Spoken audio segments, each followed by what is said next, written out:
सभी शिक्षक साथियों को नमस्कार। साथियों, आज एफएलएन प्रशिक्षण के दौरान जो हमें असाइनमेंट मिली है उसमें गणित शिक्षण पर हम जो सवाल है उसको हल करेंगे।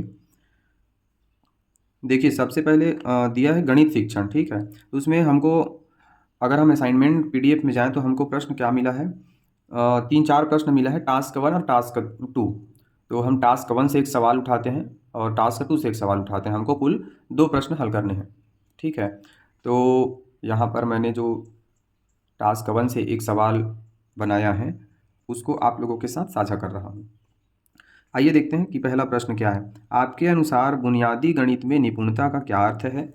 आप कैसे पहचानेंगे कि कोई बच्चा बुनियादी गणित में निपुण है? ठीक है, तो आइए एक बार मैं जो उसका उत्तर लिखा हूँ उसको देख लेते हैं।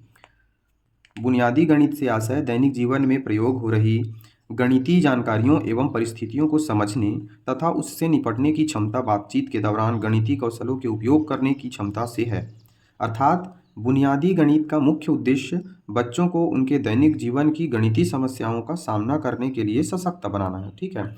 हम बुनियादी गणित किसे कहते हैं कि अगर बच्चा अपने दैनिक जीवन में आई गणितीय समस्याओं को अगर वो हल कर पाता है ना, सुलझा पाता है, तो उसे हम बुनियादी गणित कहते हैं, ठीक है। अब बुनियादी गणित में निपुण, जैसे यहाँ पे कहा गया है कि आप कैसे पहचानेंगे कि कोई बच्चा बुनियादी गणित में निपुण है ना। तो उसका जवाब में मैं लिखा हूँ, अगर कोई बच्चा अपने दैनिक जीवन में आ रही गणितीय समस्याओं का सामना करने उसे सुलझाने में सक्षम है ना, तब हम कह सकते हैं कि वह बच्चा बुनियादी गणित में निपुण है। जैसे उदाहरण के लिए मैंने क्या लिखा है, बच्चा कुछ रुपये लेकर अगर बाजार जाता है ना, जहाँ उसे खरीदारी करनी है। अब वह अपने लेन देन के समय अगर पैसों का सही सही हिसाब कर पाता है ना, या गणित के कुछ सामान्य संक्रियाओं का प्रयोग करने में सक्षम है, जैसे जोड़ है, घटाव है ना। जैसे मौखिक रूप से वो जोड़ पा रहा है ना, कि 25 और 15 कितना हुआ है ना, 45 और 10 कितना हुआ, इसको अगर वो जोड़ पा रहा है आसानी से, तो वह बुनियादी गणित में निपुण है।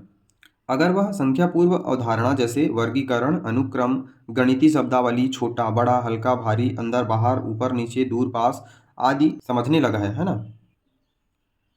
ठोस वस्तुओं को क्रम में गिन पाता है ना। जैसे हमारे बच्चे एक दो तो भी गिन लेते हैं, है ना। 1 से 20 तक तो आसानी से गिन लेंगे सुन सुन कर। लेकिन अगर कोई 10 वस्तु दिए हैं उनको और वो उसको क्रम से नहीं गिन पा रहा है, एक एक की संगतता, जैसे एक गोटी उठाया या एक मोती उठाए तो एक बोले, दूसरा मोती उठाए तो 2 बोले, तीसरा मोती उठाए तो 3 बोले। कई बार क्या होता है कि बच्चे लगातार मोती उठाते रहते हैं लेकिन संख्या उनका क्या रहता है, संगतता में नहीं रहता।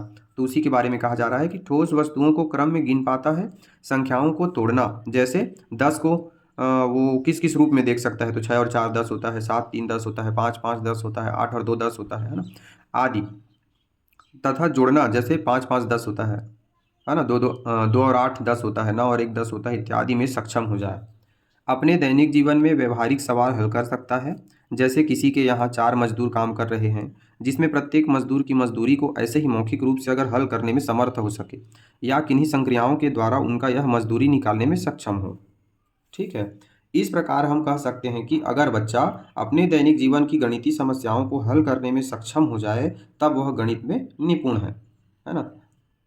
अगर कुल मिलाकर हम देखें तो बुनियादी गणित का उद्देश्य है कि बच्चों को सशक्त बनाना। किस चीज़ में सशक्त बनाना? तो उसके दैनिक जीवन में जो गणितीय संबंधी समस्याएं हैं उनसे उनको निपटने के लिए, उनको सुलझाने के लिए उनको सशक्त बनाना ही बुनियादी गणित का उद्देश्य है।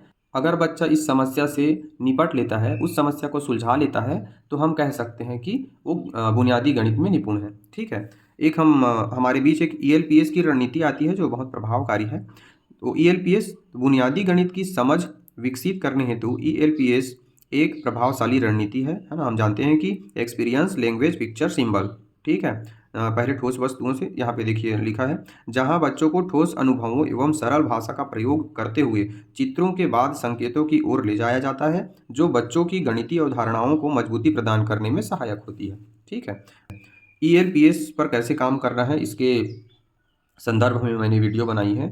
मैंने अपनी कक्षा में ईएलपीएस के माध्यम से बच्चों को संख्या कैसे सिखाए हैं उसका वीडियो है, तो इसका कमेंट बॉक्स में मैं लिंक दे दूंगा, आप देख सकते हैं वहाँ से, ठीक है साथियों। तो ये हमारा गणित का असाइनमेंट, ये एक सुझावात्मक है।